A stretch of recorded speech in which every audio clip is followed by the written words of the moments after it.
Mom, Dad, I'm going to finance a $10,000 ring, what would you tell them? Please don't do it.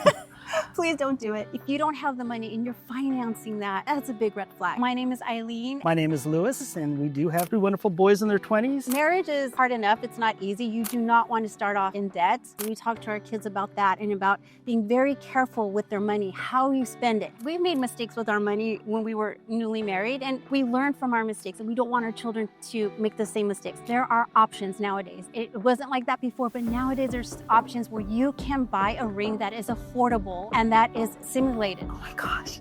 Wow. That is beautiful. Nobody would believe that this is not real. It is absolutely insane. If our kids bought a ring like this for their fiance, we would be so proud because we would know that they made the right decision. If they never told us, we would never know. We would never know. We would never know. Saying I do should not come with debt. Modern Gents has the ring you're looking for without the price tag. What more can you ask for?